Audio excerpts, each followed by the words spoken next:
Right. Hey guys, what is up? Welcome to Show It Better. Welcome to another episode of Portfolio Reviews. I am very, very glad to be here. And this is going to be a very special episode because we already had two portfolio reviews. One was done on my channel with Oliver from upstairs as a guest. The second one was done on Oliver's channel, and we had a lot of fun as well. And this third one is going to be super special because we have a third guest, which is also named Oliver. We're just going to call him Ollie. And Oliver Thomas is our third guest, and he is a BIM and computation specialist. He is a senior design technology specialist at BIG. He is also the co-founder of the architecture collective called Pitzel.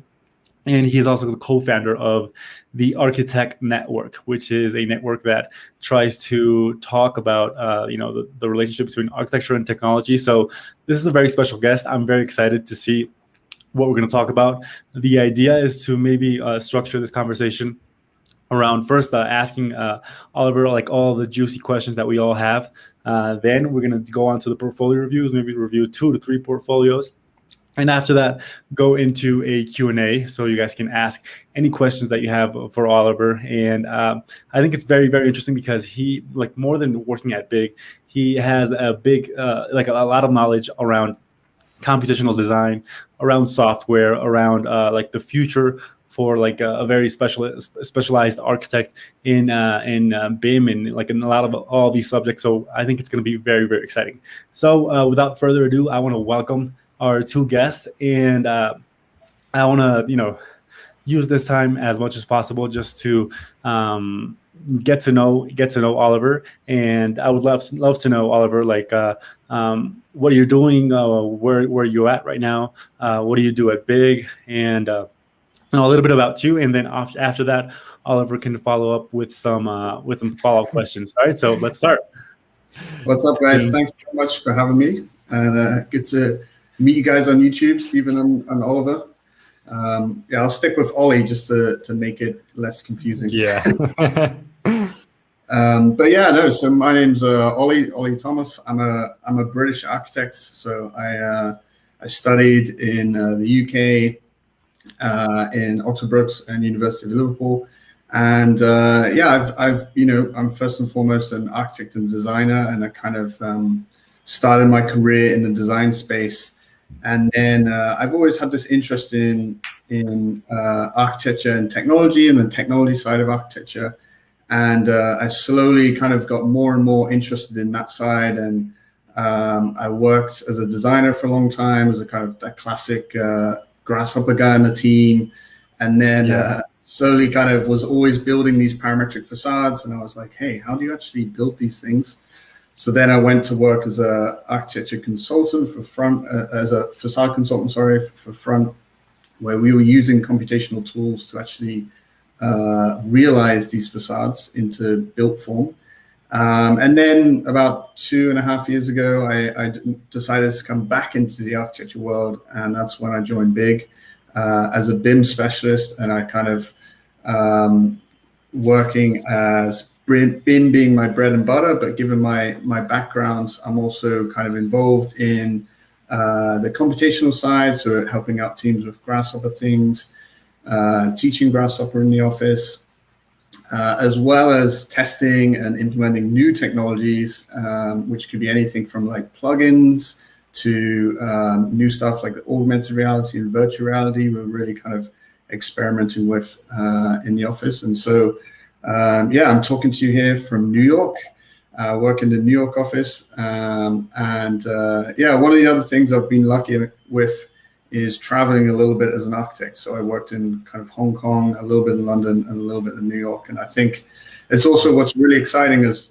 we're talking, we're talking from like different places in the globe. And it's a great profession where you can travel and connect with so many different people around the world. Yeah.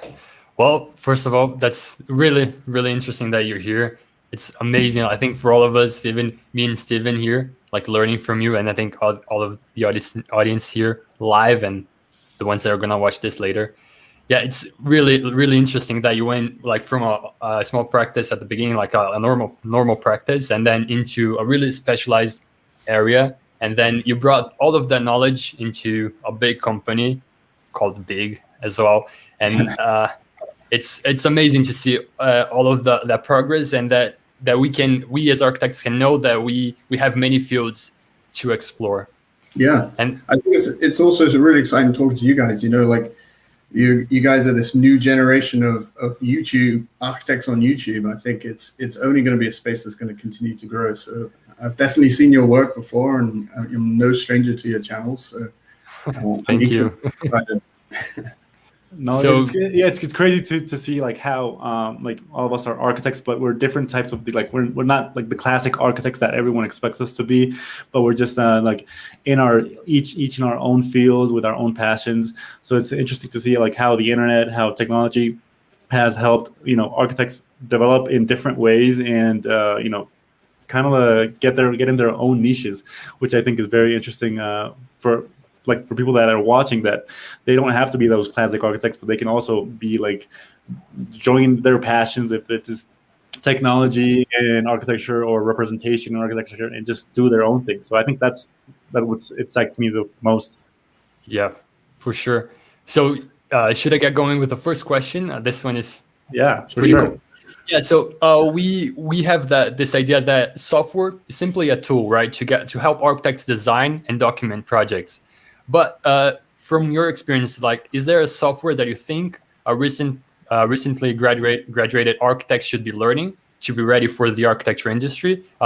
You can be focused on the tech design that you're going for, and how important is like learning that specific software to get the first job, or should he be aiming more into design and then the software will come as he goes? Like, what's your point of view on that? I think it's important to firstly become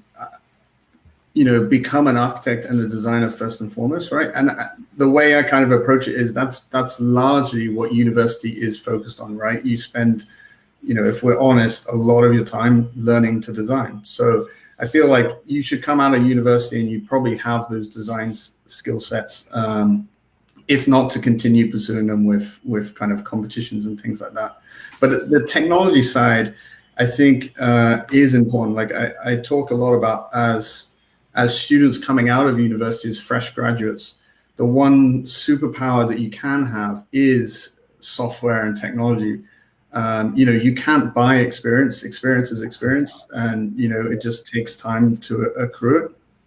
But you can have a little superpower. So learning software that's useful, like Rhino and Grasshopper, which is, let's say, computational design, is a great one to have.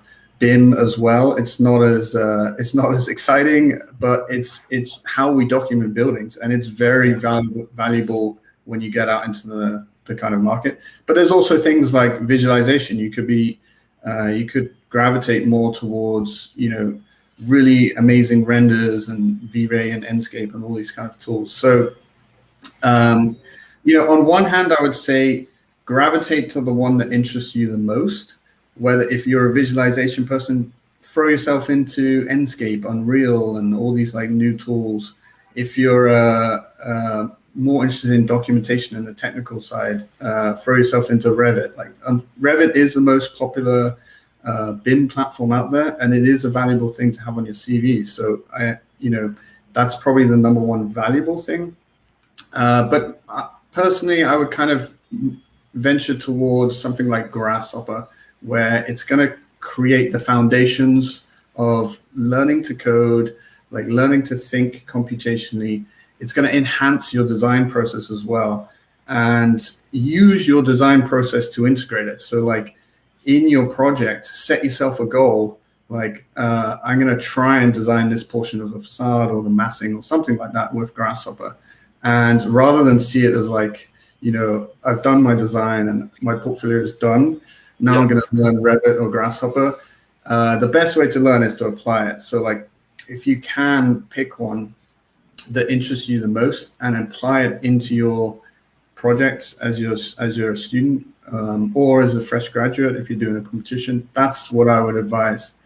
So yeah, there's no one silver bullet. Yeah, Revit is valuable. Grasshopper is my personal one, but there's those out there. Yeah, well, I like when you say that, it's very interesting because I like to learn a lot of softwares. When I graduated, I knew maybe like ArchiCAD and Revit. Those were like the ones that I knew the most. But when I hear Grasshopper, I just hear this like I imagine like a super complicated software, and I'm just Yeah. like, oh my gosh, like where do I start learning with Grasshopper? Like, is it for certain offices? Like sometimes I imagined, and I'm sure like many people thought the same. Like it was only for certain offices that do certain types of projects, but not for everyone. So it can be overwhelming to start to learn like these new software. So like how do you think you should approach learning a new software? And I think how do you get the skills to not be like that the grasshopper guy, but be like the software guy where you can learn many softwares in a very easy way just because like certain workflows. Like how do you do that? Yeah. So I think, yeah, one thing I definitely want to address is like, computation, the words computation, grasshopper, and specifically parametrics often come with this stigma that it means crazy stuff or crazy geometry, right? And that's not really the case. That's why we initially gravitated towards these tools, because as architects, we could create these amazing forms and interesting, complicated shapes. But that's really like the tip of the iceberg in a way. I think a lot of it can just be enhancing your design process. Like sometimes it'll take me the same amount of time to script, let's say, a massing as it would for me to manually model it. But once I've done that, I can flex with it and play with it. And for me, that enhances my design. Like I can see, the proportions a little bit better. And another thing is about becoming a more efficient architect. Like some of these tools help you become, automate some processes and spend like less time copying around 1,000 trees, around the site. And then that frees up more time for you to spend on the design itself, right? So that's one thing I would definitely, just address that often kind of perception of computational parametrics. The other way is, there's so many great resources to venture into this space. But again, the best way to learn is really to just set yourself a challenge and say, you know what, I'm going to render this using this new software that I haven't used, or I'm going to try and find a script that's close to it and apply it to my project, and just venture onto that. And then I find like if you're particularly 3D minded, it's kind of like learning a language, and then when you move on to another one, you understand like what an instance is versus what parameters are, and it's kind of like learning new languages. Although I only speak one language, so I can't really experience that side, whereas you guys probably speak multiple languages. But it kind of feels like that. Grasshopper actually teaches you the basics of how to code. So once you learn Grasshopper and you want to learn something like Python, it does translate. You learn to model in Rhino, and some of it is kind of similar in Revit, right? The way you model can be similar. So a lot of it does translate. So again, I think gravitate to what interests you and trying to set yourself a challenge and apply it to like what you're actually working on. That's just the best way to learn. Yeah, I see that you take your entry level 2D drawings to the next step as a BIM. And most of the world already uses it, but some countries, they are still back in the 2D. And I can say like here in Brazil, it's not common that every firm has BIM installed and using it as a workflow.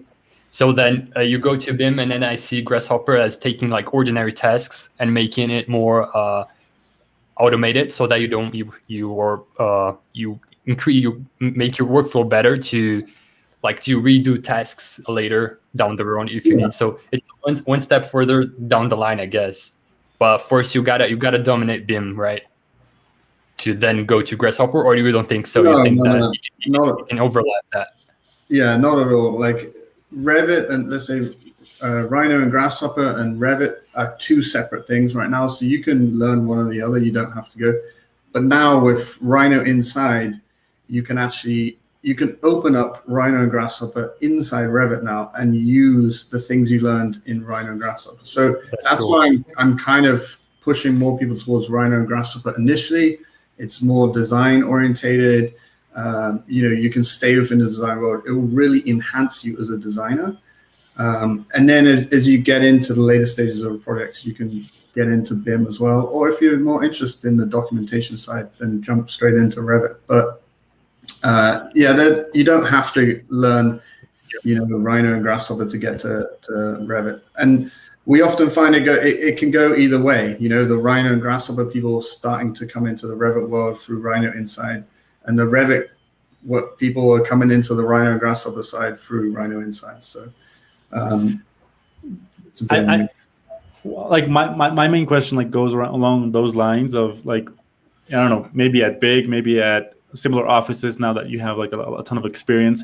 How does the workflow look like, from the beginning stages of a design to the end of stages? Like, in what part do you enter? What part does one open Grasshopper or Rhino or Revit to like start working on the conceptual part, or is it like very classic? I start with a sketch or with SketchUp or whatever, or any other program, and then go on to these complex softwares. Like, in what part do you go in, or what is the typical workflow that you guys follow? So all projects start like any project as a sketch, right? And it can be, there's no, we don't define what stuff you have to use at the stages, but all projects start as sketches, researching, and all these kind of things. And then very quickly they'll go into Rhino, and then Grasshopper will be used if and when it's needed. It can completely depend on the skill set of the team, whoever's working on that particular thing. And, if needed, they can reach out to people like myself and other specialists in the office for guidance on stuff like that. So the concept stage is very much, let's say Rhino and Grasshopper is the bread and butter, as well as, an array of different things, model making, visualization, et cetera. So it can be very free flow.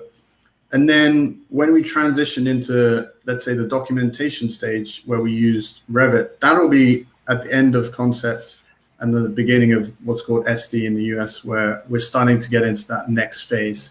And that line is starting to blur, especially with Rhino Inside, where you can actually, you can extend your design script into a documentation script.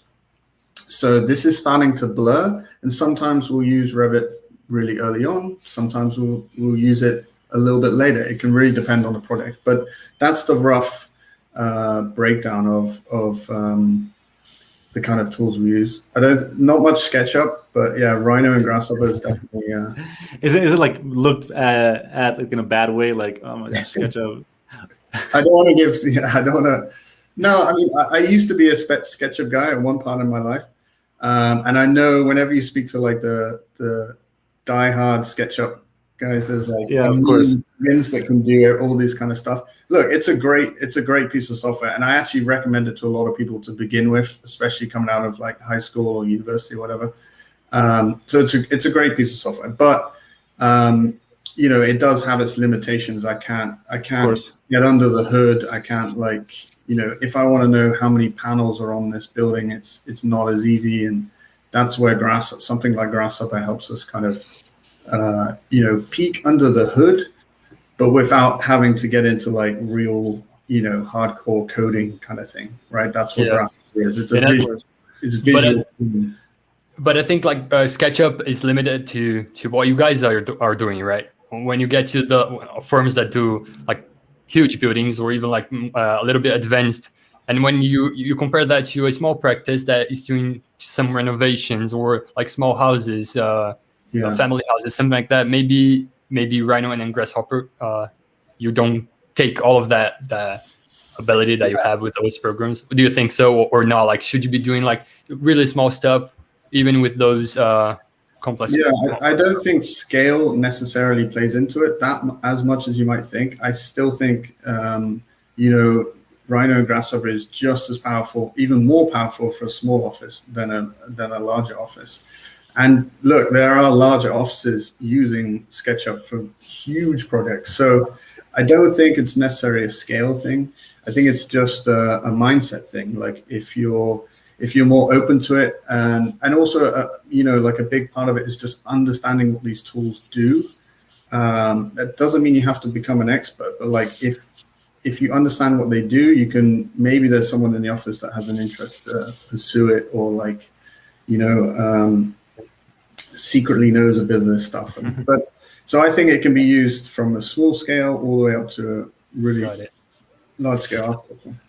I think that's like the most complicated part for me. Like how, because I know people that know one program, and then just by knowing that program like very well, they easily learn 10 more programs, and it's very easy for them. Like, how do you get to that? Because I also see the other side, which is like SketchUp diehard fans, and if they go into any other program, they get lost.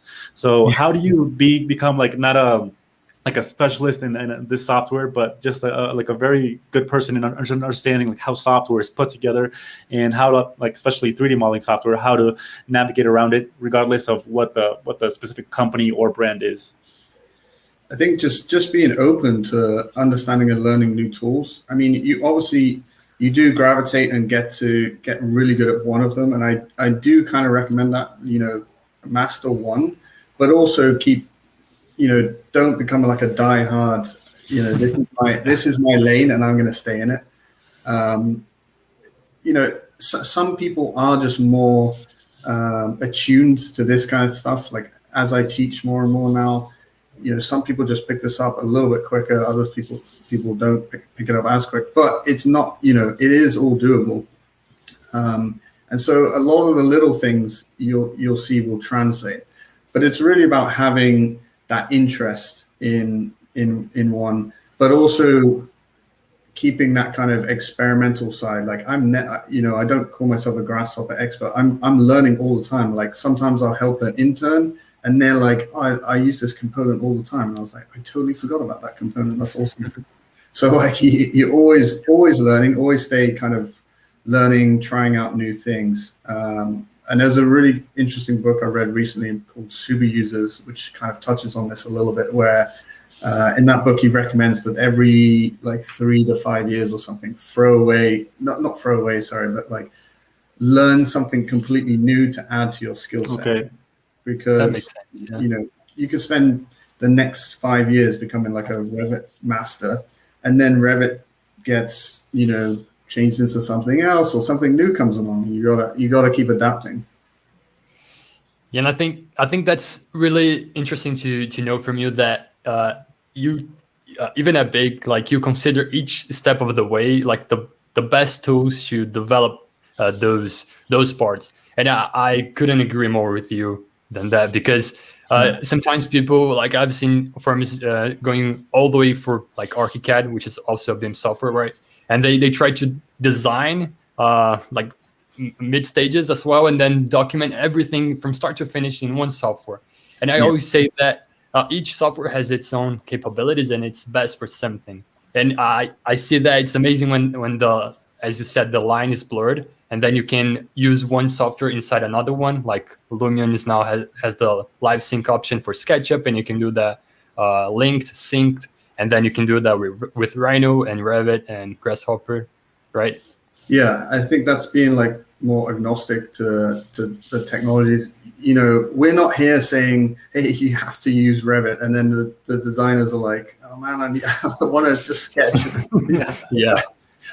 You never want to be in that. Like the technology should not be driving the 100%, yeah, things like that. Or when the tools that we use, the technology that we use. Of course, technology does influence the design, but that's more like, how does general technology, how does the automation of cars affect our cities? Like how does technology influence architecture, our cities, and the built environment? But we have to be flexible with these tools. They are tools, so they're there to be used, and some people will use them and some people will not. But yeah, because that's something that I always get as questions, like what one software should I learn and go for it? Yeah. No, each one of the software does one thing, and gravitate to what interests you the most. If you're into visualization or graphics, go and learn some, V-Ray or what am I thinking of? After Effects, something like that. And now that you talk about visualization, maybe you could give us a look, or like, what is your opinion on these real-time rendering engines versus the classic render engines? Like, where do you see it going in small, like big architecture offices, and also like in small scale, or like in architectural offices in general? Like, are we going to go much more in depth into this real-time rendering engine just because it speeds up more of the workflow, or are we going to stay in this conservative side where people just use V-Ray and in a very specialized way, and no one else can use it? No, I'm a big fan of the real-time rendering engines that are coming about, because again, they're allowing us to do a lot more and in a kind of simple package, but it's still allowing architects to be creative and adding their own kind of perspective onto it. So we were in the office and like for many for many years, and many other firms, we were using things like V-Ray for Rhino, or some people use 3D Max and V-Ray. And if you're in that classic zone of like, I'm going to hit render, and then in 10 minutes or an hour, I'll kind of see what it looks like. And like, I forgot to turn the chairs on, or like the lights on, or whatever. Oh my gosh. And so it's painful, but they're super high quality. But real-time rendering engines, tools like Enscape, are becoming really popular within the office, and we're using it more and more, because what's amazing about this is like, it's a very natural progression from how we model. So we apply materials in Rhino, and we model everything in Rhino. And so, that continues very seamlessly into Enscape. You can open up Enscape and you can walk around like a video game, and you can explore your own design, and you can find views. I think what's interesting about it is you find these views, and you're like, hey, you look down there and you see like the arches all line up or something, and which you may not have noticed in regular Rhino viewport. But then what's really exciting about the real-time rendering is you're getting images, and then it's a very short, a very little step to then get animation.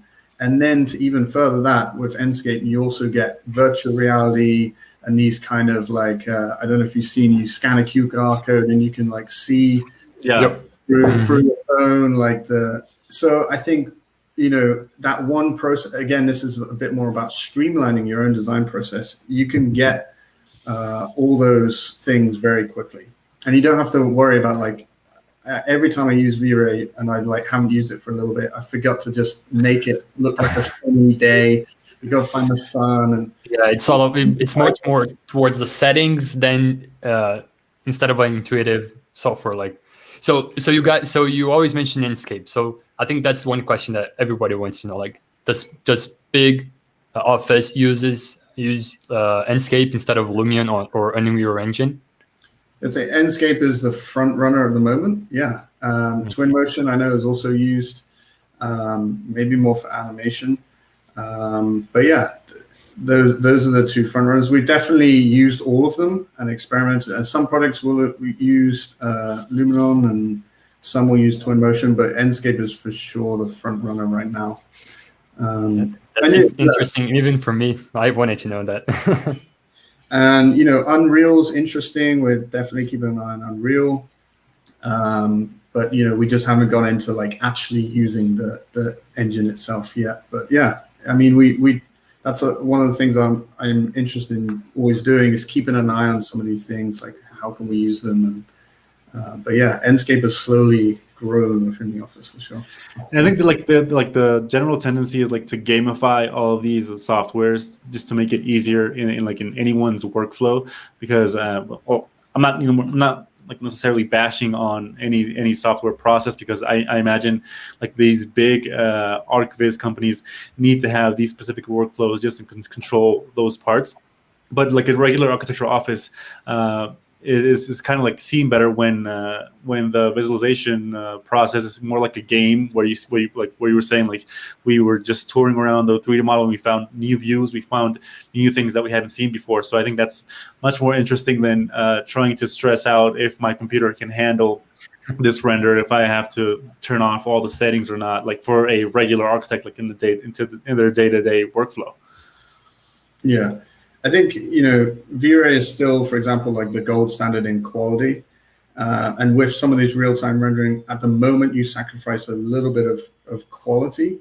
But, what it does allow is that tool to go back into the architect's hands.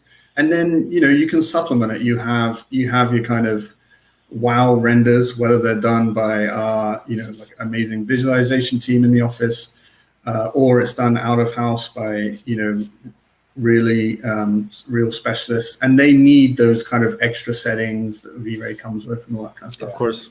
But then there's also, it means we can get a lot more storytelling done through images because they're much more accessible through animations or virtual reality, things like that. So I keep talking about this as being like a new, it's a higher bandwidth of communication for us as architects. We're able to communicate ideas more clearly, and I think that's always the kind of goal, isn't it? Yep. Of course. Completely agree. Yeah, I think we have like so many questions surrounding like all these topics. But what do you guys say if we get into these questions while reviewing the portfolios and try to see like the portfolios that we received, what your opinion of it is on it, Ollie and Oliver, and yeah, let's try to comment a little bit about that. So I'm going to start to add my screen. Can you guys see the screen? Yeah. All right. So this portfolio is by Wang Shu, if I'm not mistaken. Zero Wing. I think Wang Shu is I think it's called Z-Ray is how you he's from China. He's from China, and these I think it's a selection of like very interesting works. I really like this portfolio. It has a lot of detail, and yeah, let's just start in seeing what you think about it, Ollie. Yeah, I thought this was an interesting one. I liked the idea of a theme. He went with this kind of theme of versions of realities, and there's a little bit of a kind of introduction to it on the first page. I like that it kind of comes together at the last page is kind of the image flips back over. But is maybe missing one thing, is maybe like an icon or a logo. Like it's maybe a personal opinion of mine, but and it also maybe I'll preface this by this is just kind of my personal opinion. I'm not so much involved in the portfolio reviews in the office, but I think there's some really, really good points in some of these portfolios that I can get across. But yeah, maybe like an icon or a kind of branding, self-branding would be cool to see. And then on this page you had a nice like introduction to that. There's some nice images going on. I liked content of a content list, although I would like to maybe see, as architects, we're visual people. I'd like to maybe see more of an image index rather than a list of projects. But yeah, it's nicely laid out. It's not too busy. There's a little bit of maturity and a bit of white space, and it's clean and clear from the layout.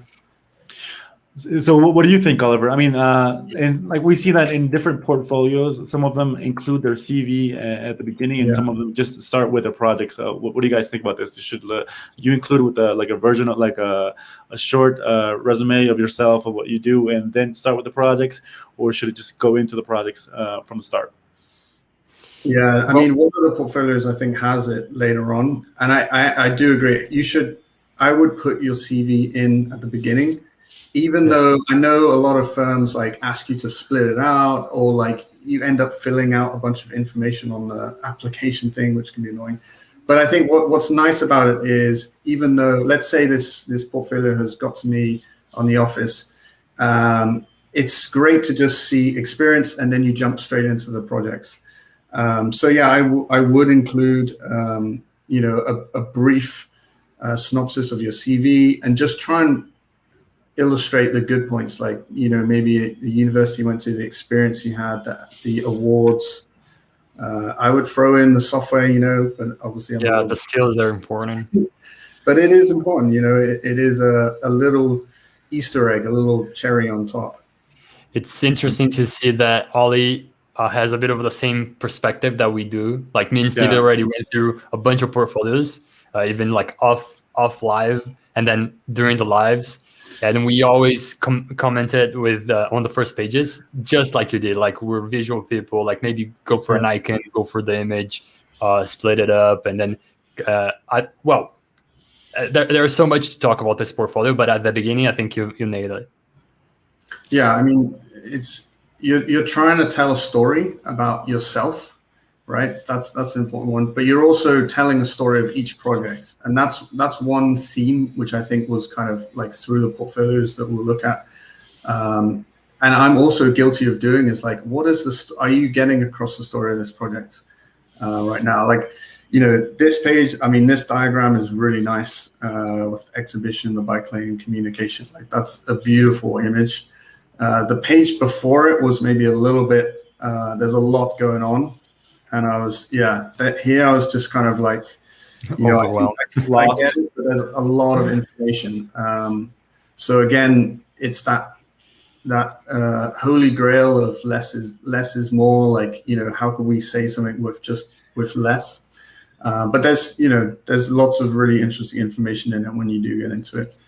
Yeah, that's something that we saw that loads of students struggle with. Knowing what you put on the page and knowing when to stop adding more drawings and images. Yeah, it's all about contrast, hierarchy, and then white space, I think. Yeah, I'm guilty of it as well. I think we all are. You spend all this time doing it, and then you're like, God, I've spent ages. Like, I want to add it on. So, for sure.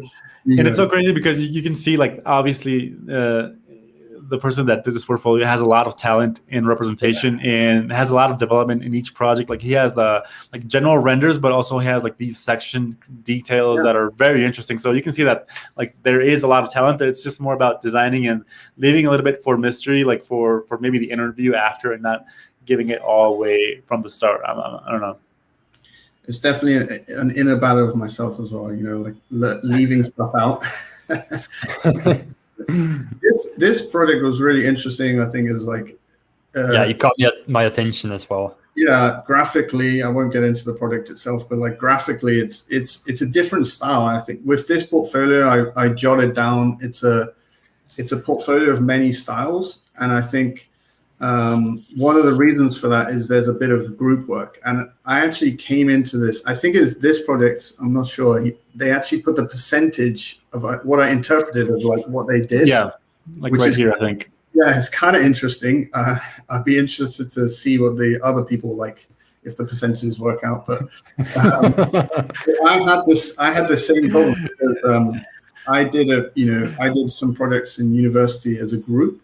And I went for an interview, and one of the bits of feedback as to why I didn't get the job was because he was like, I couldn't distinguish what you had done because it's a group of 3 or 4 people.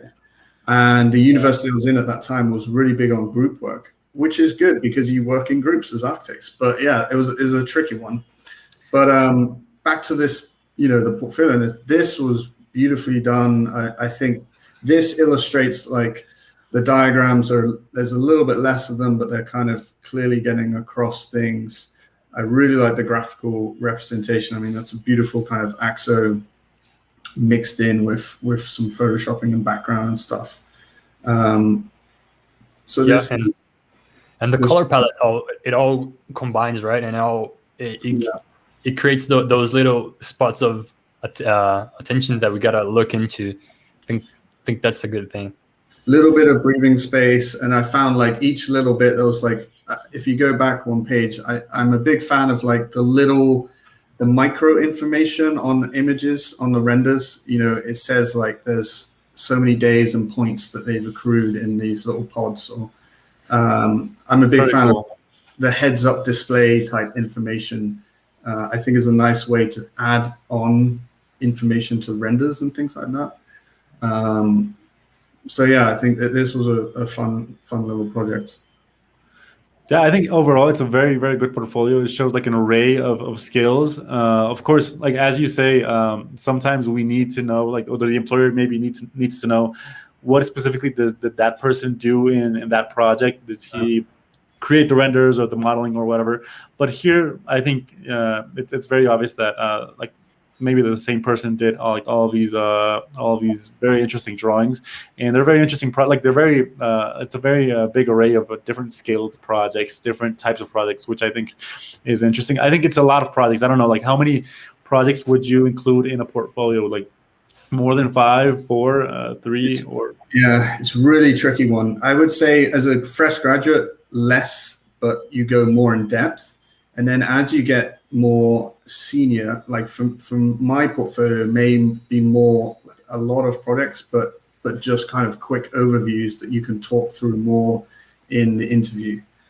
This diagram was beautiful. I love Yeah. yeah, oh my gosh. tinkering with And in Rhino and Grasshopper, like it had that feeling of yeah, I really like the style. I've been experimenting myself with like this kind of axo hovering grid. So yeah, that was, again, I'm a little bit biased, but yeah, it's really nice illustrations there. There was one thing that was nice on this one was, and again, like a general comment is, I know as architects, we always want to show like this as like a polished thing. So it's always polished images and final images.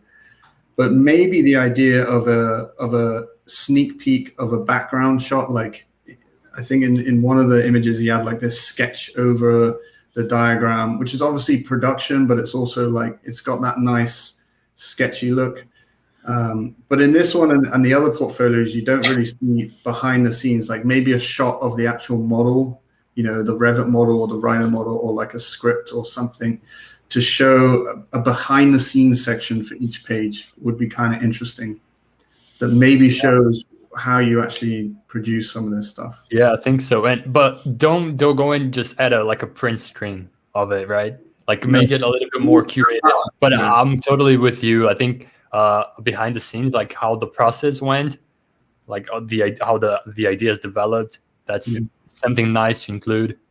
Not raw, but not over edited. Yeah. And I thought it was nice that he had like a final project where he's actually making. I think that's nice, you know, where I assume he was kind of involved in the building process. Maybe that's him in the photos, or yeah, that's nice. I think this is the only Chinese portfolio that we got from all of the entries, like all of the portfolios reviews that we did.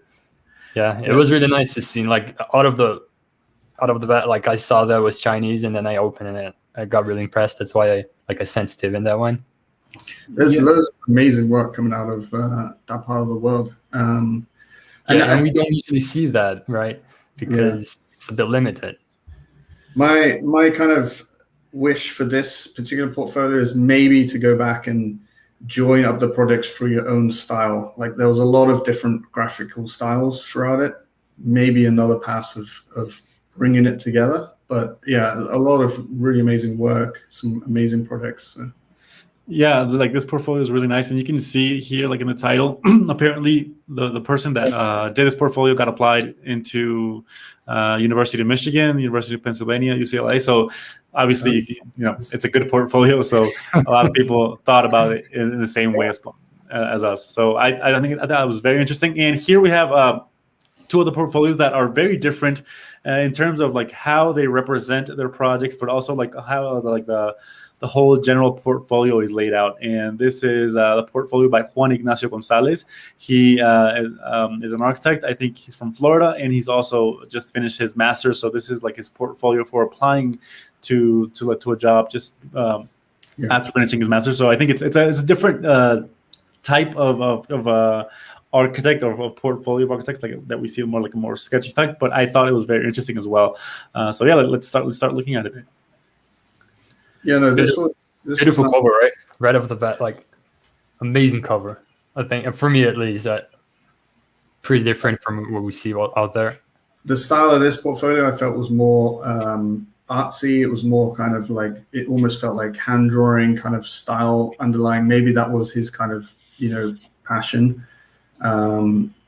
So yeah, I had this kind of beautiful section that I think you see later on in the portfolio. This guy did start with the CV, which I think is great. And it's also not too condensed. It's spaced out. Little criticism. Maybe you could highlight some of the titles, like education, or make in bold some of the things you really want to stand out. But yeah, you've got all the information. You can see his education, awards, backgrounds, and all that kind of stuff, and a little bit of explanation about his experience. I think that's what another thing people miss is, like, I just worked at this company for 5 years and that's it. That's so important, like to tell the future employer or whatever, like wherever you're sending this portfolio to, like what specifically you have worked on in different offices. Because, like, as you know, when you go into an office, you can do a ton of skills. You can be, you can do drafting, you can do visualization, be part of all the process. So here it's very interesting where he explains what he did in each of the places that he has worked in, and it just gives a lot of view into what his skills are, what his abilities are. Yeah. And it connects to that thought that you mentioned, Ollie, whether like the person knew what you had done on that portfolio, like at least you see that and you know how capable the person is at work and what his skill set beyond like software is. And just to give him a bit of, like, he did put in what software he uses. It's not super in depth, but it's nice to see. I think you should definitely include that. There's a few different ways you can do it, but yeah, good for including software. I'd like to see it on a project by project basis. Again, this was nice that you had the index that's actually images, so it's a little bit more a flavor of the overall portfolio.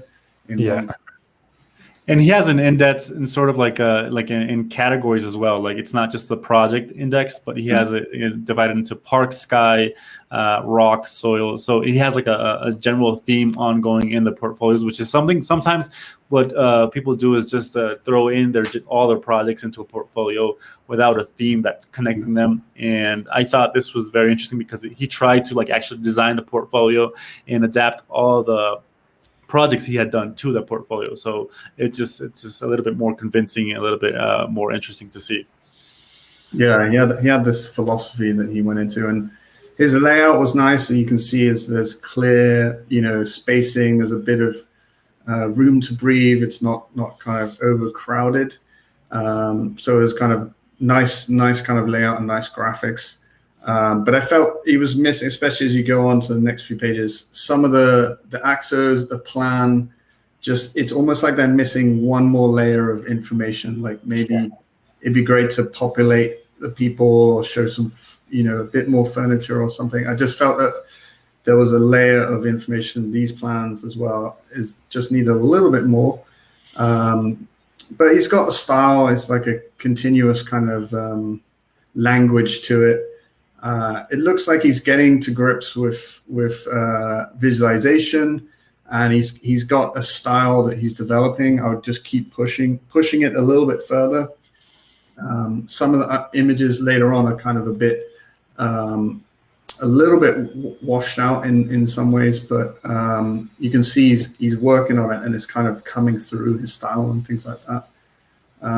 But again, the same theme. This was a great section. There's some good stuff and some, like, I would maybe have toned down the stuff that's going on inside the building. He's got like this liquidy kind of texture on the atrium. But the section is beautiful. He spent a lot of time drawing that section. I would have maybe blacked out part of the section so you see this. That's what I was gonna say. Maybe if they increase the contrast between like the cut elements and the not cut elements. And for me, I think the sky is just too much with the building. I mean, it's either the sky or the building, like the flags. Yeah, I don't know. Super cool. It takes attention away. I like it, but I don't think they go well with each other. It's something cool, but yeah, I don't know if it quite went together. Or maybe just the flags, not the blue as well. I don't know if he made the flags, because if he's made the flags, it's pretty cool. I don't know. I think they're typical like flags of different countries that are just masked out in different shapes, I think. Right. I don't know if he did all the shapes and found all those flags or whatever, but it's cool. But yeah, there's a little bit too much going on with it. Yeah, but the section itself is beautiful. Pretty good. I like it. What I like about the spread that he has is that sometimes we haven't seen it in many portfolios, is that you can always go to the bottom and see like what project we are in, which is a degree project, always his email, which maybe I don't know if it's necessary, and the pages. So I think, you know, it's not something that we see in all portfolios. Some people just put the page number, but this just makes us you know, a little bit more localized than where we are. I was going to mention that it just adds a little bit of details that on the bottom. But again, like my main kind of theme to portfolios is, what is the story you're trying to tell us in this project? Like I had to read through and really try and dig it out a little bit more. You know, what is this section, this atrium telling us in the grand story? You know, there's you don't really connect the drawings and images, and you don't know where in the building you're located, like from each perspective. Yeah, I guess so. I think he had some people in there, but maybe just watched that. This project was kind of, very beautiful, obviously very talented.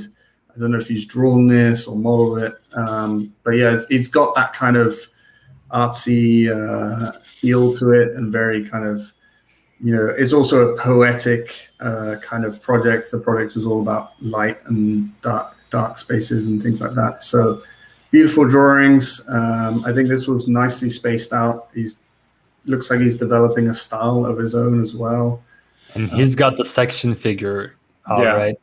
On the last project, the section was good. On this one, I think amazing. I would have experimented with in section and plan, maybe blacking out the walls and stuff and the cut lines. I don't know if it may be too strong, but maybe it might just help it pop a little bit. But like here on this page, my eye gravitates towards the black and white diagram, of course. Which I think is his experiments of like, you know, void and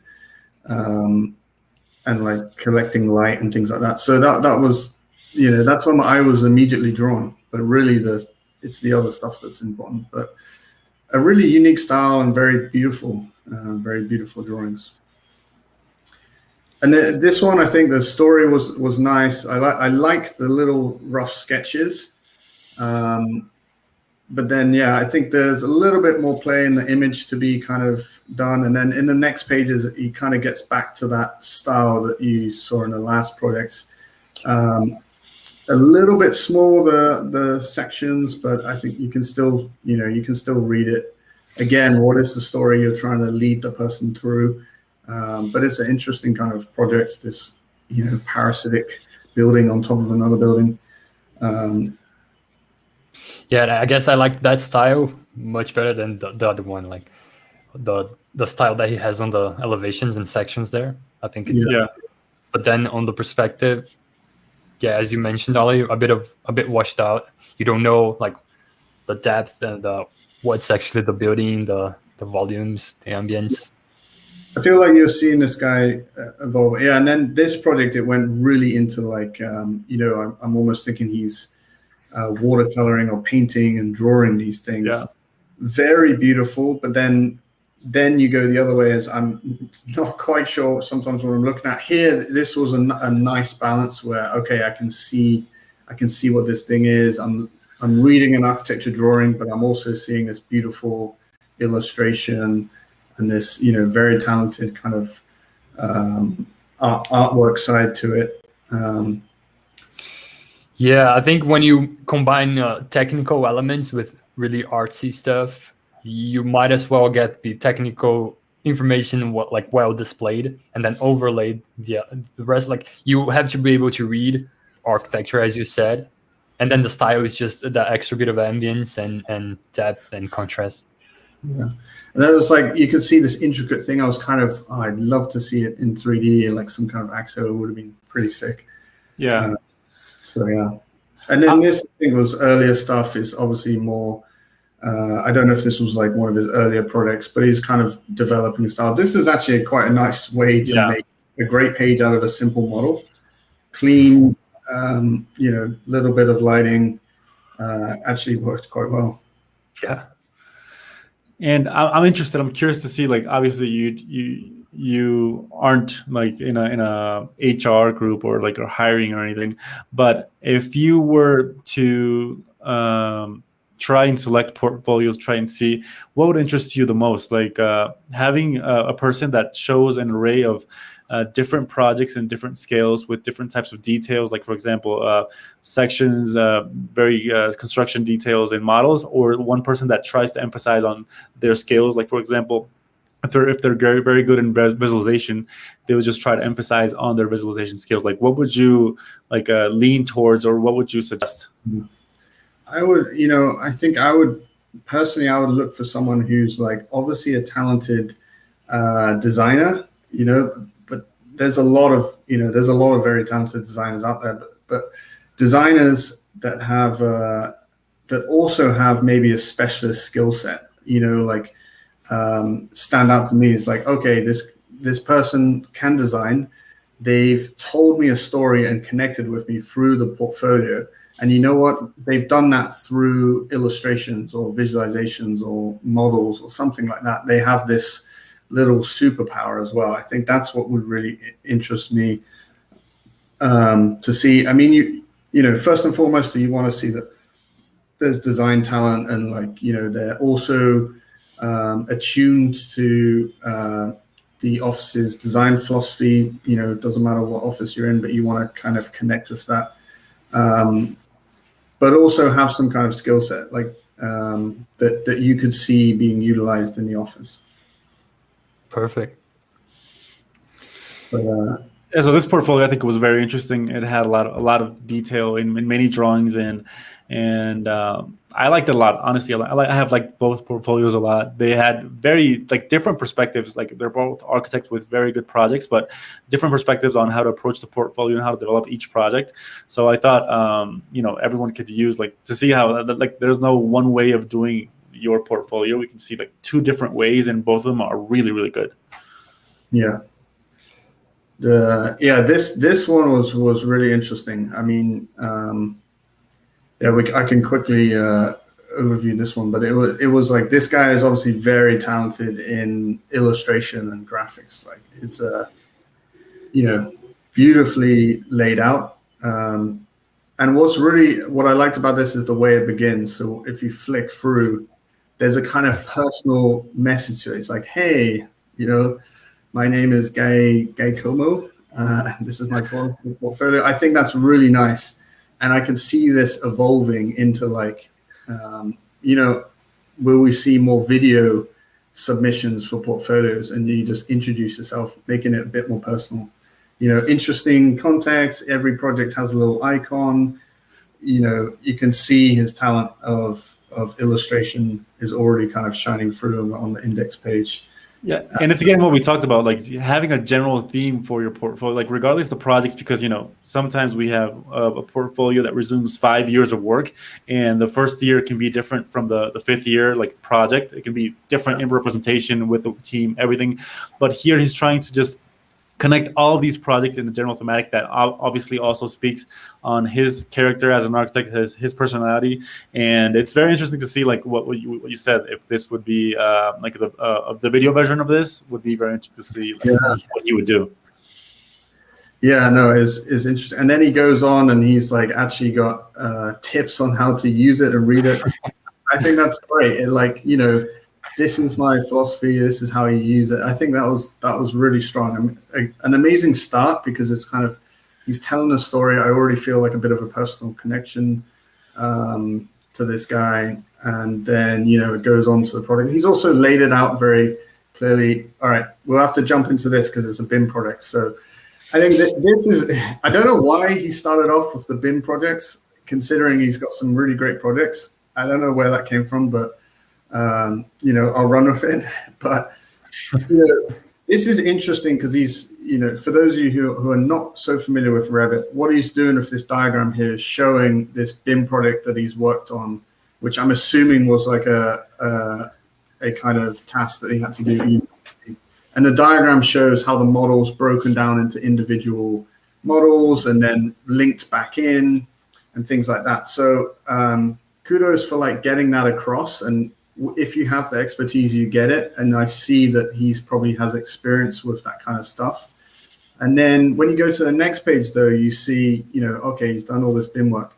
Then here, I'm assuming these are images from Revit, which he said that he used. And I think these words are like the file names for each one of the models, but it's very abstract. I would have preferred to see maybe an image of the model that I can see as Revit, and maybe a zoom in of like a particular family that he built to back up that he knows Revit to a degree. Because this is, it's a beautiful page, and again, graphically, it's nice. But I'm also not getting much out of it from a BIM perspective. If this is the page that he's trying to convince me that he knows Revit, I can't get much from it. So yeah, maybe don't be afraid to kind of show a raw model shot or a family shot, and you can do a little bit of, graphics to it. But yeah, do you think that this information should be placed like right at the beginning, like you said, that kind of got you out of the way, like you didn't expect this to be on the first project, yeah. Right? Maybe you could have opened with a more visually appealing project. And then you obviously want to start off with one of the money shot projects, right? So I don't know. I'm not quite sure. I've got no problems with it, but I was just curious why he led with the kind of. Maybe this is a portfolio that he applied for a specific firm, right? That it's really specialized in BIM, and then he wanted to open with that just to gain some points there. Like, what if he sent this to be part of your team, Ollie? Like he would be like, yeah, I want to emphasize more like the Revit, the modeling process, than whole render. So I think it's very interesting that he starts with this, and then obviously he also goes to one of the other more renderous projects.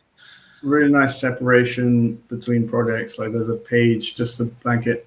Again, I'm plucking at straws, but like I'd love to see an icon for the project just to give me a flavor of it. I'm a fan of the icons too.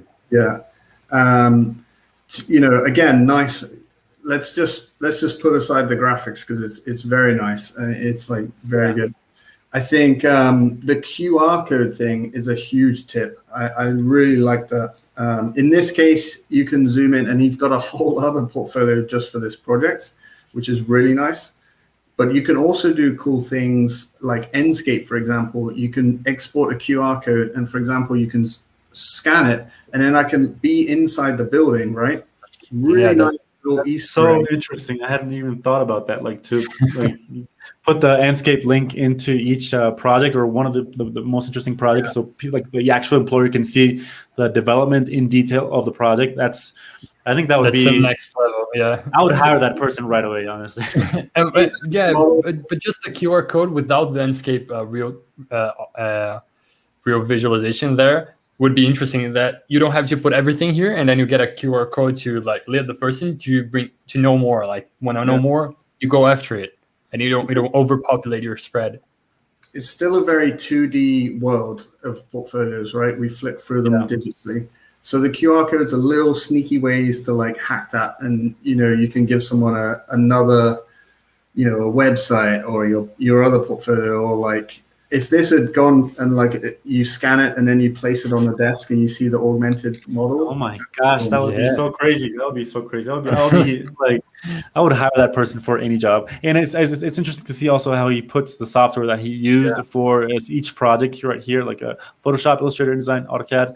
I think it's necessary for each project. What do you think, Ollie? Like, should we put the software in like what we did in each project, or something not really? Yeah, I appreciate that. I think knowing what you used to create it, because I'm curious, like, okay, how did you create this image? And like, is this something specialist? Or I can see he's kind of using the bread and butter of graphics, Photoshop, Illustrator, InDesign. A tiny thing, I would have gone with the icon of the programs instead of the words, but like I'm plucking at straws here. But yeah, it's nice to know what you used to create it, because obviously it's a beautiful image. He's got like a style very nicely laid out. But again, the same tip is with all of these portfolios. I'm getting drawn into like the graphics is very well presented, but the storyline of the project I'm still kind of finding. I read the paragraphs and stuff. Maybe a few diagrams would have been nice to kind of tell the story quickly. And I'm sure he's very. I think you see it in a few other of his projects later on. But yeah, there's a real nice language to this. It's very nice. Even the composition of each drawing is like individually is really strong. But then when you combine that to the actual spread and the composition that he did, I think. Yeah. What I missed personally was more detail into each project. Like each project looks very interesting, but I would love to see like a construction detail because they look like they're very well developed projects. But I would love to see like more development in each project. Yeah. I don't know if you open the first QR code, like both of you, like I just did now, and then it has like 300 pages. The first project. It's out of this world. Oh my gosh. So yeah, that's the little Easter eggs. I think in the next page, he does have a little diagram for this product, which kind of tells you the story a little bit. Those are really powerful. But yeah, I think, I'd be looking at this portfolio thinking, this guy can probably design, this guy can design, but he also has this little superpower of illustration. I would like to interview him to kind of understand what his passion is, because he's is very talented at this. I almost wonder, like, he could go into illustration and do illustration on the side, or even do that full time. I question, like, what is your passion? Is it architecture or is illustration? If it's architecture, no problem. You've got this amazing talent to communicate your ideas, and I think in the end you'll see like he has done some illustration. But this was a great little project. I really like the diagram. It explains the project pretty quickly. It's this modular kind of housing system or emergency center system. You see kind of what he's used. I can see that Cinema 4Ds be in there. Yeah, that's new. Yeah, it's new. What's it go? Oh, he is using ArchiCAD. Yeah. So I'd have some really interesting follow-up questions about his own design process and what he uses and things like that. And what? Like, maybe it would be interesting to bring someone, right? Imagine that, like, having a really good portfolio, and then we analyze it, and then we get just this bring it to the live. And that video. I know people maybe would be interested in that. And here he had some more like detailed zoomed in things. I mean, maybe this is another point on competitions in general. Like, I think competitions are a great way to help you. Even after university, I was still finding my own design voice and what I was interested in. And I think competitions were a way to kind of quickly do that, exercise and find your own design philosophy, a graphical style, although this guy is already kind of well on his way to that. I saw a question before, like a few minutes before that, was asking, what if we had participated in many competitions but we didn't win any? Should we still include them in our portfolio? Like, what do you think?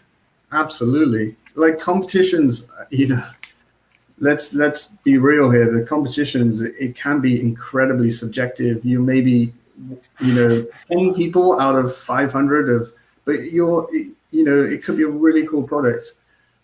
The goal of doing competitions should be to exercise your skill set. Like, imagine architecture as like more like training, like you're going to the gym, or you're training as an athlete, and competitions are your way to flex your muscles and work at your own thing. So I do competitions just to make myself develop ideas which I think are cool. If they win the competition, great. If they don't, then I'm developing my own portfolio, I'm developing my own language. And when people see that as a whole, that becomes really powerful. See, the same way. It's about getting the experience and even getting the finished product to display in your portfolio and add more value to the whole thing, right? And look, many architecture firms they do not win as many competitions as they enter, but they'll still publish them if they can, and it's still part of your portfolio, your philosophy. And someone might see that and say, I really like that. Can you do something like that for me? So the whole competition thing is on one hand, it's not great for the industry that we work for free all the time, but it is a good way to develop your own, flex your architecture muscles and train a little bit and develop your own portfolio. I think that's great. I mean, these images were kind of, really interesting. This style of these little AXO stories are really popular right now, and I think they're quite powerful. No, like everything in this portfolio I thought was very, very cool, very amazing. And at the end, what you said, he has his own, like, I'm just going to skip through these projects because they're all really good. At the end, he has personal stuff where he shows, like what you were saying, more his like graphic design part. I think he would have been like an excellent graphic designer as well. So I thought, this part just lets you peek into like the personality of that person much more than just showing seeing his projects. I mean, this is like straight out of a Wired magazine or something. It's great. Yeah. So, I would be interested to talk to him and be like, hey, what is he? I mean, he's got this superpower, but maybe the only caution would be that, like, because you have it, you'd have to just make sure you don't become like the layout guy, and you're always kind of that guy. So that would be my only kind of slight word of warning, but very talented. Whether he chose to go to architecture or illustration, you should definitely do some freelancing on the side, earn a bit of extra cash for it. Like go ahead, Steven. Yeah, but I was like when you said about that, becoming the illustration guy. Like sometimes in some offices, it happened to me before, where the portfolio had some very nice visualizations.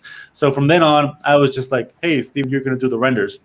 But I also, I was also like very interested in doing design projects, doing construction details, etc. But obviously, you get classified into this kind of specificity. So how do you not get into that? How do you make sure you're the illustration guy, but also like you can do anything that you want in the whole design process?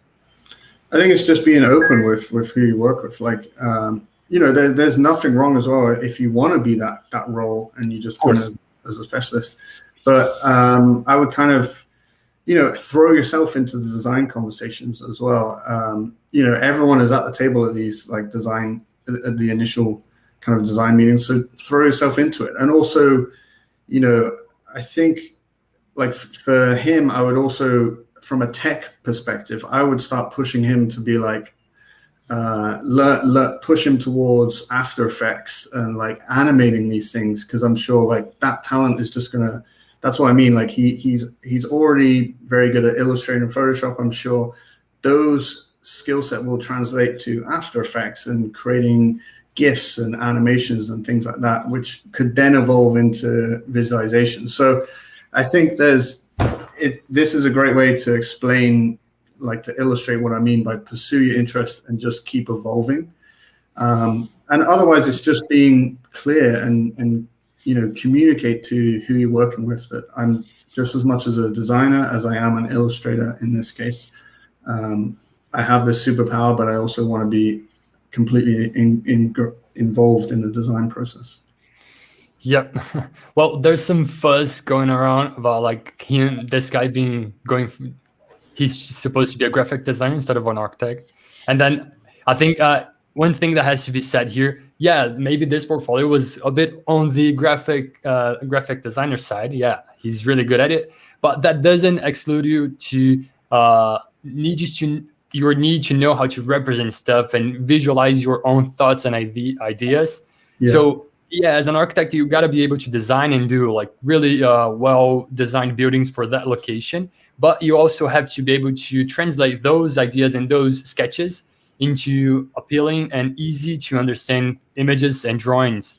And I think, that may be overlap with the graphic design stuff, but not necessarily, like not because you're doing some cool collages that really show the ambience of your design, that doesn't necessarily mean you're a graphic designer.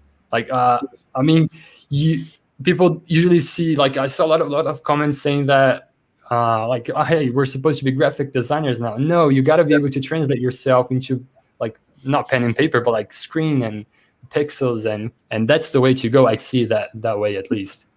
I don't know about you guys.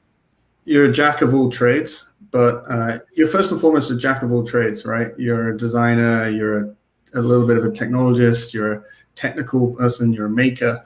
But that doesn't mean if you can't have a little superpower. And so, I think this is the point where you'd have an interview with these three people, and you'd kind of also find out what really makes them tick.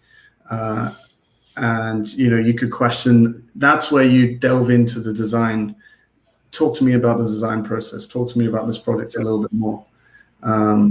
So yeah, it's always a balance. And, maybe these people go into that specialism, or maybe they stay as a generalist. So, yeah, I think there's so many different ways you could go with architecture as well. Yeah, I think, and then overall, these three portfolios showed an array of three different styles, three different ways of approaching your portfolio. One way is like showing your artsy side. Other ways showing like everything that you can do in one portfolio. I mean, obviously, every portfolio has things to correct, but I thought they were very good examples that can help like everyone watching this video and us as well to improve our portfolios, to improve how we basically like sell ourselves or like market ourselves to other people or other offices that we want to get some attention. So now I want to go on to the Q&A part, because I'm sure that a lot of people have a ton of questions for Ollie, for Oliver, about portfolios, about tech, about software. And I mean, we could talk about this for hours. So we're going to just try to see what the most important questions are and see, if we can answer them. So, what do you guys think? Yeah, for sure. All right. So let me see if I can find any questions on the chat, or like we can ask each other questions. But by the way, Ollie, I saw one of your like interviews and videos. I don't know where exactly, but I saw that you were going to the teaching world and doing courses. Is that something that, like, should we share it with the audience? Yeah. I'd be really happy to even put on my Instagram or on YouTube videos, because I think that's it's a type of content that we don't see that often, and it's probably high quality as well. It's definitely something I'm really interested in teaching more online. Like, I'm really passionate about helping architects, discuss more about technology, learn, adopt technology a little bit more. I've done a few courses with, platforms like Think Parametric. There's loads of great ones out there. There's Live Academy TV. There's Futurely. They're all really interesting kind of places where you can learn. YouTube, of course, is a great place to learn, as you guys are already kind of in that space. And it's definitely a space I'm going to be, more and more passionate about getting into. And that's partly where the Architect Network has kind of came from. At the moment, we're just having discussions on Clubhouse. So if you want to come and join the discussion, you can follow. We have a page on Instagram called architect_network, or you can also reach out to me on my personal Instagram, which hopefully we'll link below. And if you want to invite to Clubhouse, let me know and we'll add it. But it's a great way just to have conversations about technology. It's super, super informal. We're just talking about different technologies. We pick a subject every Sunday and just have a discussion, see who's turns up. And we'll have you guys in a couple of weeks talking about the internet and architecture and how the internet is influencing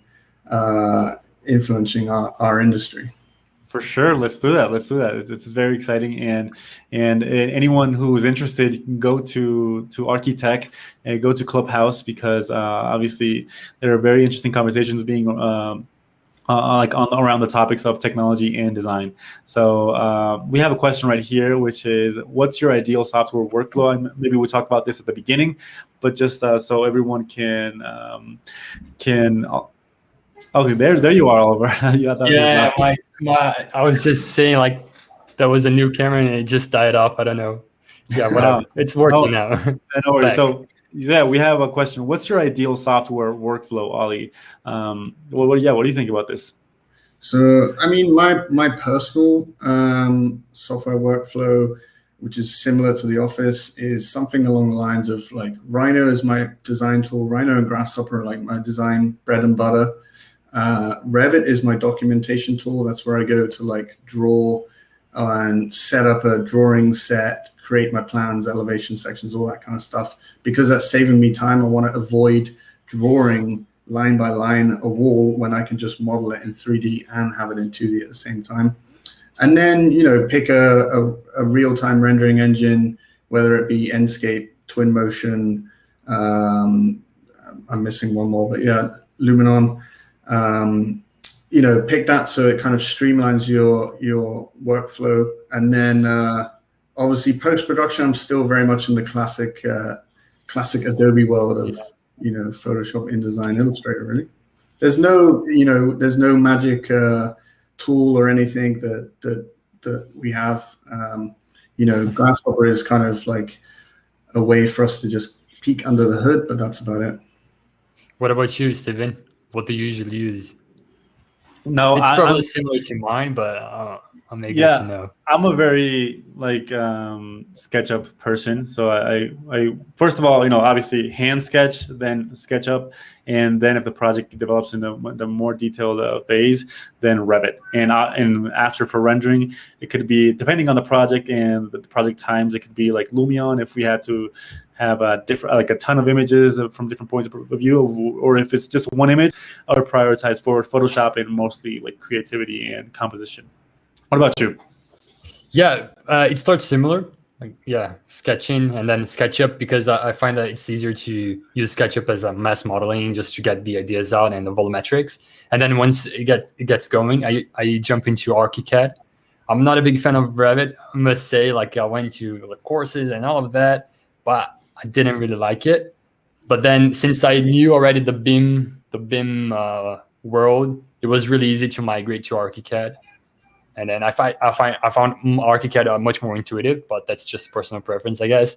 And then with ArchiCAD, you can live sync into Lumion or go back and forth into exporting to SketchUp or rendering, whatever. And then Photoshop, Illustrator. Yeah. All right. I also mentioned all products start on a piece of paper. Yeah, you just forgot to mention. I'm pretty sure. Maybe I missed that part out, but yeah. Sometimes I sketch in Grasshopper when you get to that point, but yeah.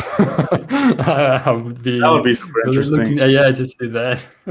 Yeah, so Renato Santos from Portugal asks, how can an architect benefit from AI parametric, and what are the best tools to learn it? We haven't really talked a lot about AI, but I'm interested to see your point of view. Like, how does AI look for from the point of view of an architect? Like, what does AI specifically do in the architecture world? Yeah, I mean, AI is like this buzzword that's kind of, it's around the corner, and we're not immune just because we're creative from things like AI. But I'm more optimistic in things like AI, and we'll, a little bit lower down, let's say generative design. There's a point where, when you're using parametrics and Grasshopper, you're the curator. There's a craft in creating a script, right? There's a craft in what you're creating. And there's a point where you're just using the computational power of a computer. You're just using the computer to process a lot of information. There is a point where you get to generative design, where you're asking a question to the computer, and you're setting up a bunch of parameters and benchmarks for this thing to get to. And then the computer spits back at you some options, some things like that. That's the point where you're having a conversation with your computer, and it's becoming a collaborator with you. So that's slightly more immediate, and that's still, I think, an interesting thing. AI, I'm not, I don't see AI taking over the world and all this stuff. As far as I know, I'm no expert in it, but I think for me, what's interesting is maybe these tools will help us automate out some of the stuff that we don't need to spend so much time doing, so that it frees us up to spend more time on the stuff that we are good at: designing, critical design thinking, problem solving, and that kind of stuff. The things that really need human touch on it, right? Yeah. Human ability, because AI doesn't have that feel that we like humans do. It's also so hard to talk about it right now. I have no idea or experience of AI in architecture, but don't be fooled that that computers can't be creative. We as architects love things that are new and different thinking, and a computer would for sure create things that we would never think of. So. Like a few I don't know if it's a few months ago, you posted a video on your LinkedIn profile where you had like a view of your office, and with I think the HoloLens, you were modeling part like something on your desk, and it appeared on your Rhino model. Like, so how, like, what is that? Like, I think everyone is interested in knowing like how to do that. Is that like a more experimentation, or can that very soon in a few years be part of an architectural workflow? You can download and do that right now today with a plugin called Hologram. So Hologram is a plugin for Rhino where you don't need to have the HoloLens headset. You can do it for your phone, but you can scan your QR code on Rhino, and then you can place your model and you'll see it on the table next to you through your phone, right? That's all that was. There's nothing, that's literally out of the box kind of use that video was about. It's a bit more fun because it's the HoloLens, so you get the touch interaction, and it really looks like what is the movie I'm trying to think of? Minority Report style. Yeah. And is that touching thing?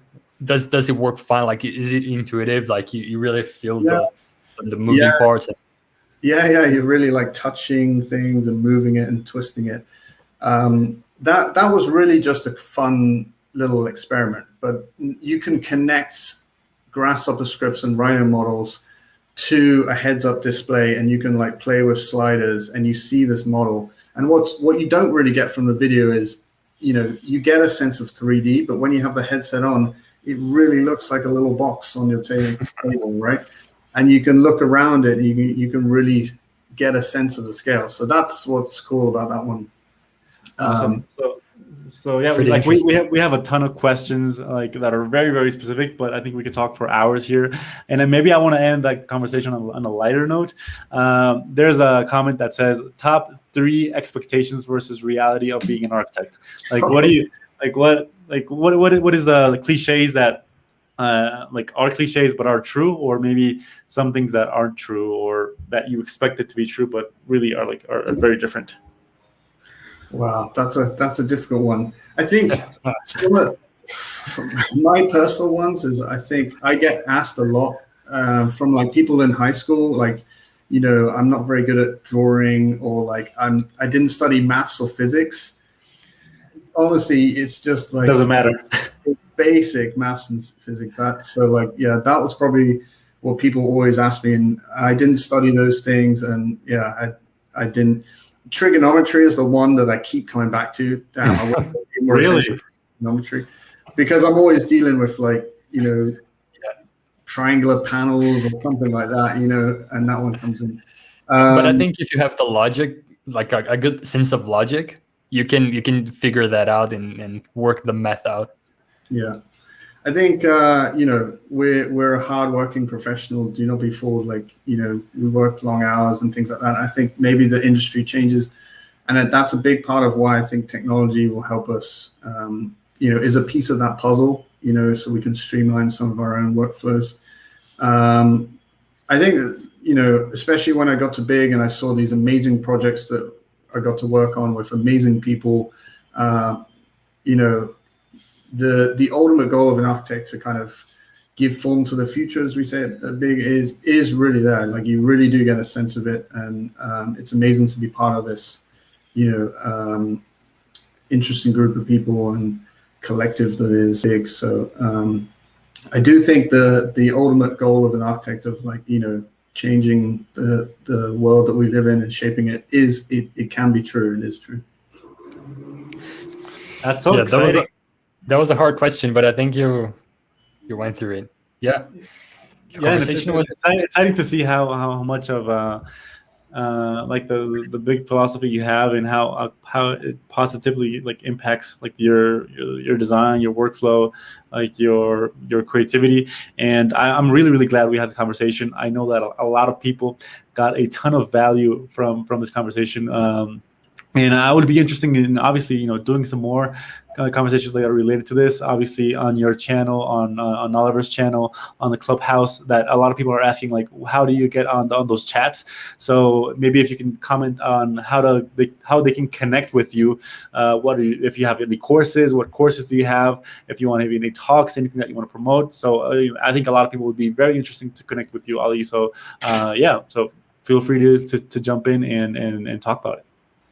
Yeah, we've reach out to me on my Instagram page. It's Ollie_T. There's like 4 underscores there. We'll put in a link, I'm sure.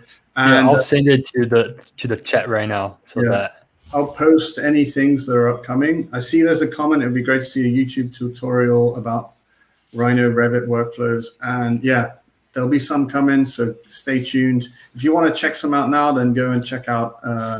thinkparametric.com is a great place for some tutorials that I've done, as well as Live Academy TV. So you can stay tuned on Instagram. I'm usually posting what I'm up to, or Architect Network will be posting what talks we got upcoming. So stay tuned there, and there'll be some cool stuff on the horizon, hopefully. Yeah. Thank you, Ollie. I'm really excited to continue the talking, the conversation over Clubhouse or at your channel. Yeah, thank you for being here. Amazing experience. Thanks so much for having me. It's great to see you guys carving out this new YouTube architects genre, and I'm keen to see you guys keep continuing to grow. Awesome, and thanks for having me again, Steven. Always amazing to be here.